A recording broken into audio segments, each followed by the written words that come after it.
अस्सलाम वालेकुम। कैसे हैं आप लोग? उम्मीद है आप सब खैरियत से होंगे। आज मैं आपको ये जेट प्लांट के बारे में बताऊंगी कि इसकी कौन सी हमें टिप इस्तेमाल करनी चाहिए इसके लिए कि इसकी प्रोपगेशन अच्छी तरीके से हो और ये अच्छी तरीके से जेट प्लांट जो है ग्रो करे। तो नंबर 1 जो टिप है इसकी वो ये है कि जब हम इसे पौधे को इसको पौधे को प्रोपगेट करते हैं तो हमें ऐसी ब्रांच लेनी चाहिए जो हेल्दी हो और जो हेल्दी ब्रांच हो और उसमें कोई किसी भी किस्म की ना डिज़ीज़ ना हो। तो क्योंकि अगर हम उसको उगाएंगे तो फिर ज़ाहिर बात है वो प्रॉब्लम करेगी, उसकी प्रोपगेशन सही तौर पर जेट प्लांट की नहीं हो सकेगी। तो हमें इस बात का ख्याल रखना है कि जो ब्रांच हम ले रहे हैं लगाने के लिए वो हेल्दी होनी चाहिए। नंबर 2 जो है इसमें क्या करना है हमें, नंबर 2 जो है इसमें कोई हार्मोन्स लगाने की ज़रूरत नहीं होती। ये बगैर हार्मोन्स के भी काफ़ी अच्छा ग्रो करता है और ये बहुत अच्छी तरीक़े से इसकी लीव्स जो हैं वो ब्लूम करती हैं और देखने में ये बहुत अच्छा खूबसूरत प्लांट लगता है।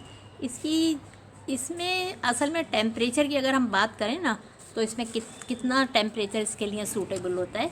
इसका टेम्परेचर 18 से लेके 24 डिग्री सेंटीग्रेड दिन का टेम्परेचर और रात में ज़रा थोड़ा सा कम हो जाता है ना, तो वो जो है 10 से 13 सेंटीग्रेड होना चाहिए। लेकिन अब जैसे अगर बहुत ज़्यादा गर्मी है, बहुत ज़्यादा धूप है तो टेम्परेचर तो बहुत 40 तक पहुंच जाता है ना, तो इसलिए इसको फिर हमें सेमी शेड में रखना चाहिए। एक इसकी ये भी टिप है क्योंकि अगर हम बहुत ज़्यादा तेज़ धूप में रखेंगे तो ये इसकी लीव्स जो हैं वो मुतासिर होंगी और इसका जो ग्रीनरी जो है इसकी वो कम हो जाएगी लीव्स की।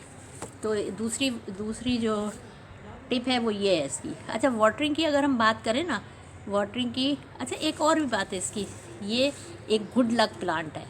ये अगर हम अपने घर में रखें तो जैसे मनी प्लांट को कहते हैं कि आपके पास जो है वो मनी आती है, तो इसी तरीके से ये पौधा जो है वो एक गुड लक प्लांट है।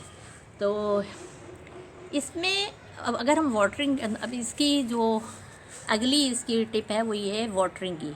वाटरिंग जो है इसमें बहुत ज़्यादा नहीं करनी चाहिए। वाटरिंग हमें उस वक्त करनी चाहिए जब इसकी पॉट की सरफेस जो है ना वो ड्राई हो जाए, उस वक्त हमें इसकी वाटरिंग करनी चाहिए।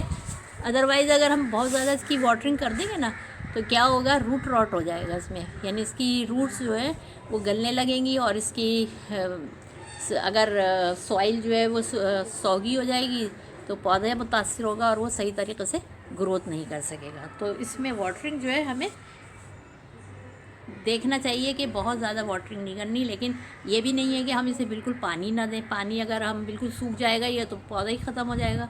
तो लिहाजा हमें इस बात का बहुत ख्याल रखना है वाटरिंग का। अगर हम टेम्परेचर की बात करें ना तो सूरज की रोशनी से पौधे को बहुत पसंद है।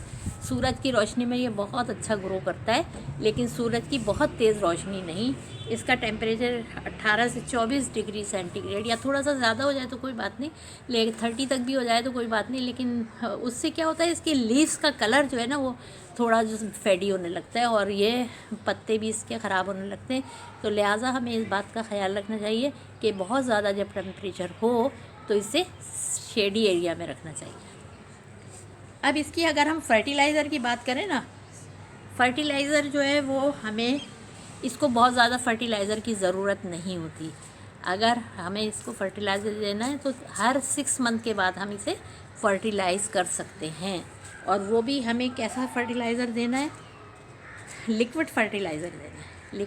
यानी हम कोई भी जैसे समझ लें अगर हम गोबर की खाद है या अगर पत्तों की खाद है तो उसकी टी बना के और लिक्विड की फॉर्म में हम इन पौधों को दे सकते हैं। लेकिन वो भी हमें 4-6 महीने से पहले नहीं देनी है, इसको बहुत ज़्यादा फर्टिलाइज़र की ज़रूरत नहीं होती।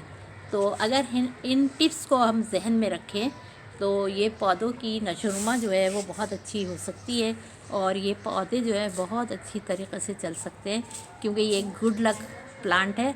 तो ये हमारे लिए बहुत अच्छा है और हमें अपने घरों में रखना चाहिए इस प्लांट को। तो उम्मीद करती हूँ आज का टॉपिक आपको अच्छा लगा होगा।